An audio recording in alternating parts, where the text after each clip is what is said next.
Welcome to another episode of Civic Cypher. I am your host, Ramses Ja. He is Ramses Ja. I am Q Ward. This is not the quiet storm. I'm just trying to get my voice back. You are tuned in to Civic Cypher. Yes, indeed. Stick around. We have an excellent show lined up for you today. We're going to talk about local elections and why they are important and what can go wrong if you choose not to participate or if you choose to ignore it. And you know, the best part about today's episode is we have an incredible gentleman with us today, a very special guest and a dear friend of mine and a friend of the show, Mr. Jevin Hodge, who most recently was the Democratic nominee in Arizona's 1st District, that's Scottsdale, for those that know.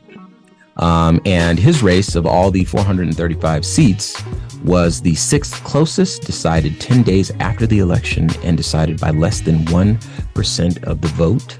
And I'm confident that list goes on. So please say hello to our listeners and let them know a little bit more about you. Well, the first thing I have to say is thank you for having me. Thanks for being here, and thanks to all the folks, tuning in. And this is about to be a great show. I'm really looking forward to it. Thank you for the introduction. And the reason, one of the things I'm most excited for, because I've been involved in politics and government for a while here. When I was elected at 22 years old to lead the Democratic Party in the state of Arizona, I was the youngest statewide Black official in the country. And one of my jobs is making sure we get folks elected, and we have conversations around civic engagement. And I've run for local office. I've run for the Maricopa County Board of Supervisors in one of the closest races in Arizona history, and then most recently for the United States Congress. So I'm excited to talk about the importance of being involved and being engaged, but more importantly, the power of your voice. Right. Well, I can't wait to get to all of that and so much more.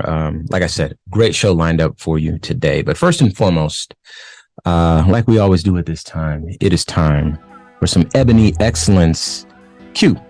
Shall we? We shall. So today's Ebony Excellence is sponsored by Hip Hop Weekly Media, and I will be sharing from BINnews.com. Shout out to the Black Information Network one time, if you don't mind. A Georgia high school student has earned over $1 million in scholarships from dozens of schools across the country. Quote, "I'm so blessed to have this opportunity," 17-year-old Regis Harris said, her Atlanta News First. He goes on to say, "There were several schools at the top of my list."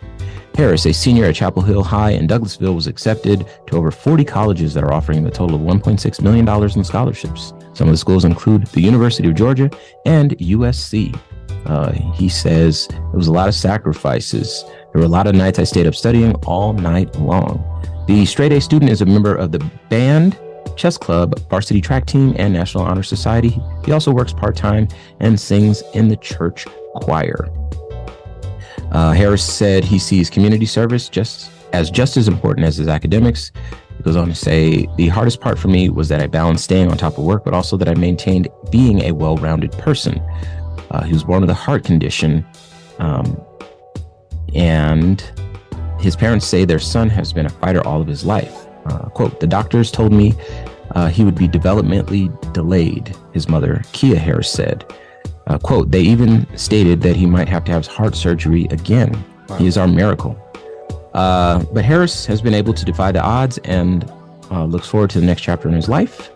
Quote, "I'm looking forward to being able to adapt, to expand my mind, my learning, and I can't wait," he said. Harris plans to attend North Carolina A&T, where he'll study biology and hopes of becoming a psychiatrist. So shout out to Regis Harris. You are indeed Ebony Excellence. Now, vote local. Okay, we've talked about this on the show before, but today we have an expert in the building, a political commentator in Jevin Hodge, and someone who can help educate us and you at the same time in terms of why these things are so important. So what we'll do is we'll talk about some of the things that have happened recently. And what I'd like to do is get your reaction and just kind of the whys. Let's do it. Yeah. So the one thing that's been making, I guess, the most news in this space in the past couple of weeks, I should say, is Tennessee. So the Tennessee House expelled 2 Democratic Black lawmakers after falling short of ousting another. That word always ties me up. So Tennessee's Republican-controlled House of Representatives voted to expel Representatives Justin Jones and Justin Pearson a week after they led a gun reform protest on the House floor. Mm-hmm. Don't worry, the story has a happy ending. But I think that this example, and we'll get to the others, shows exactly how much power there is in local governments. Mm-hmm, mm-hmm. So talk to us about maybe what happened here and how folks participating in the election process could help shape these outcomes. Absolutely. And I want to start by highlighting a theme that we're going to keep coming back to today on the show. Mm-hmm. And is that your vote matters and your voice matters. Mm-hmm. And what folks often forget is how powerful their vote and their voice really, truly are. And it's our jobs to remind them the power of their participation in their democracy, the power of participating in government, the power of utilizing their vote at the ballot box and utilizing their voice, whether it's that vote at the ballot box or in a demonstration or whatever that may be. Mm-hmm.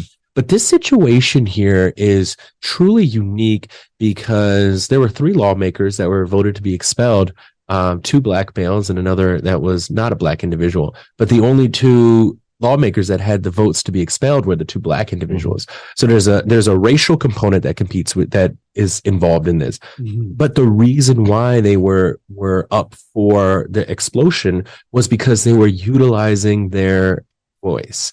And protected under the First Amendment right is your freedom of speech. Mm-hmm. They weren't doing anything unlawful. They weren't doing anything to infringe upon the freedoms or the safety of anyone else, but simply protesting a significant issue that we have here in this country around gun violence and the future of gun rights and all of that. And so these individuals were, and what they were doing is that they were protesting, they were utilizing their voice in a space in which they could garner the attention, right? On the floor of the House of Representatives. Where it's going to matter. Exactly.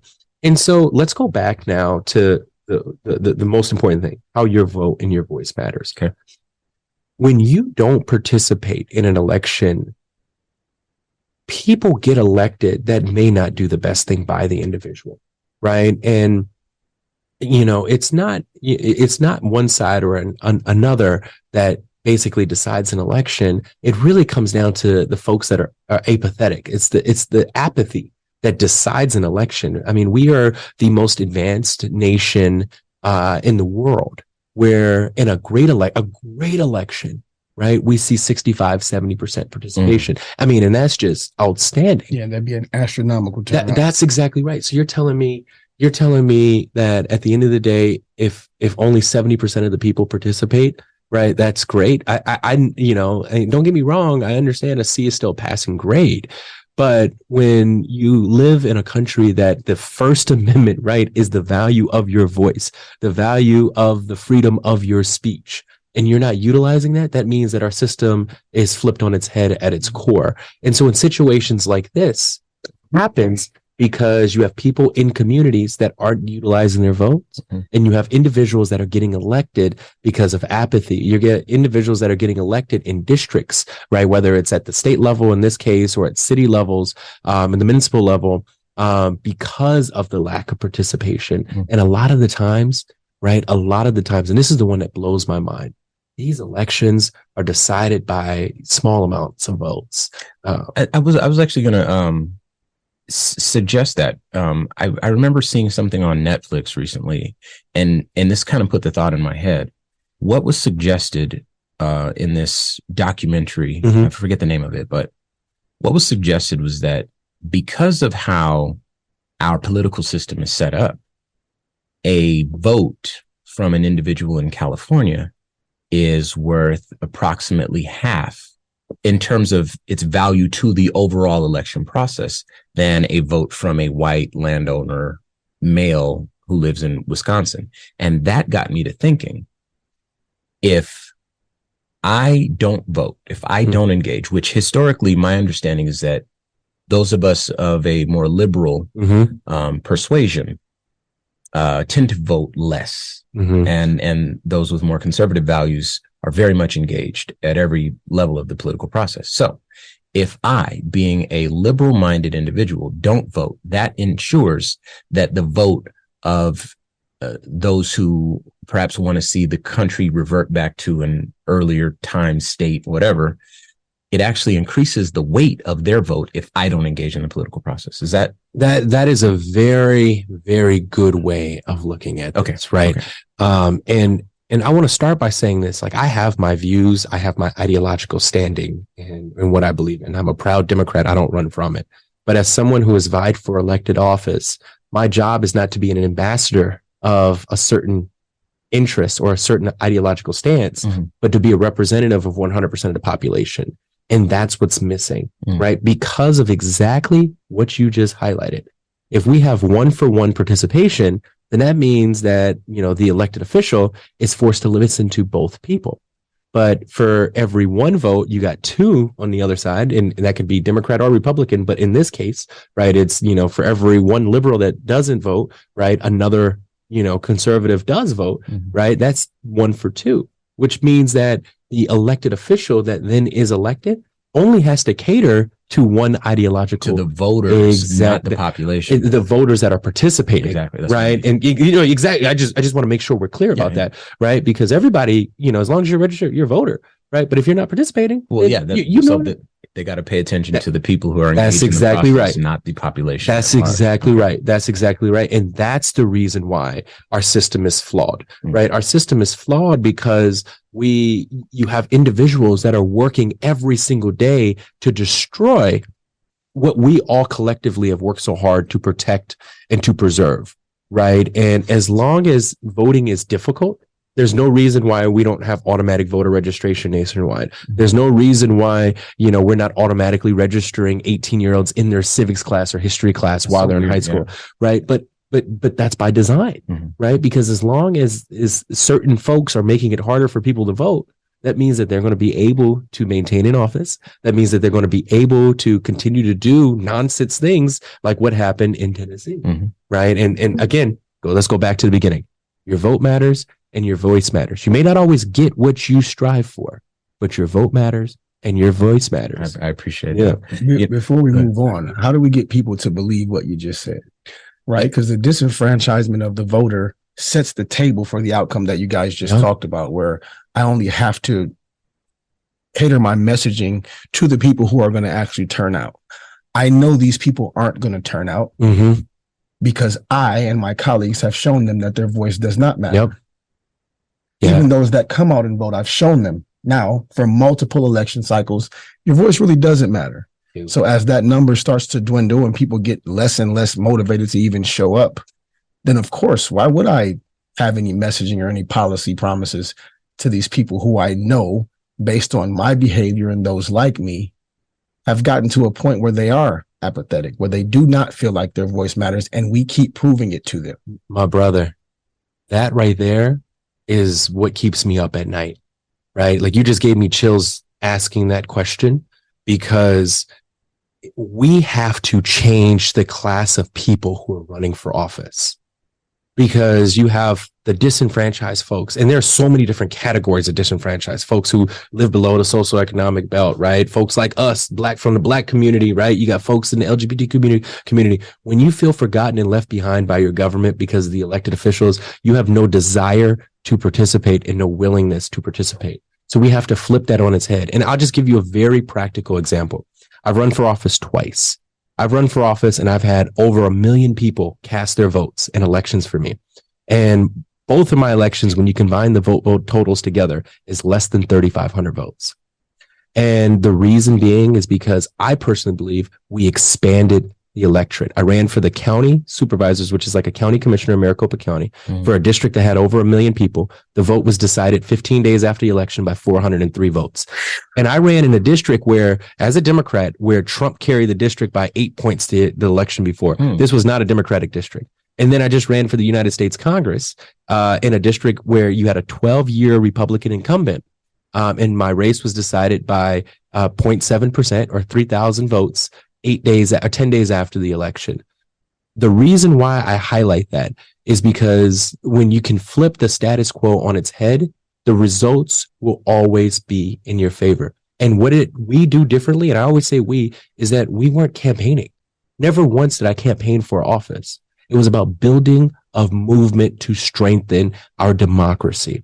And when you can inspire people to believe that never believed that their government or their democracy was for them, that changes the complete composition of the system. And what's going to happen in order to change the makeup of the, look, let me tell you one of my favorite quotes. If you want to change the laws, you got to change the lawmakers. And the only way to change the lawmakers is to make sure that you have people who are reflective of the community participating in their election. You got to change the voters. I want to jump in right here because I think that this is exactly what we're seeing for those folks who might be disengaged from the political process. If I had to guess, the best way to see what it could look like if everybody, not just you, I know as individuals, everybody's focused on money. I'm not mad at you. We all are focused on money, but this is a long road that we have to walk, and money's at the end of it. We got a lot of stuff to get through before we get there. This is my belief. So if we want to have an idea of how it could look, we can just look at the way conservatives move. And in particular, we're talking about, Tennessee.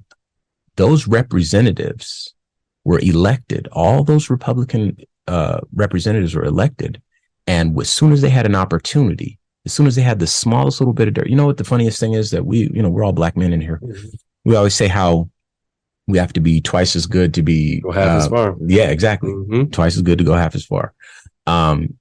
So this is a perfect example of that. They didn't mess up, but as soon as the conservative majority, they're found an angle. They didn't censor them. They didn't censor them. They did the job that they were elected to do. Exactly. These people probably campaign on these principles. Exactly. And I want to just highlight to exactly what you just said. I want to bring this back to your point, Q.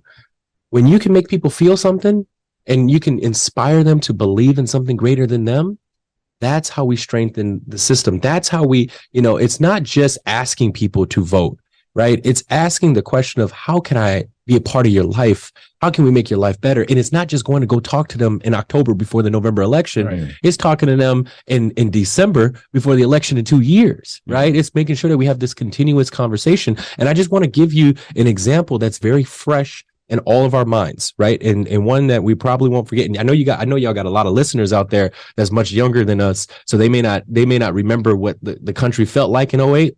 But President Obama inspired you to believe, hope, change, right? Inspired you to believe in something that never, we could never imagine existing. If y'all remember how it felt in 2008 and 2010, where people were inspired to participate. Well, the same phenomenon happened in 2016. It just wasn't to us, right? President Trump inspired a group of people who felt forgotten and left behind by the previous administration. And that's how he got elected, right? He got inspired a group of people who felt forgotten and left behind. So two very good examples on different sides of the ideological spectrum. But what they did is the same exact thing.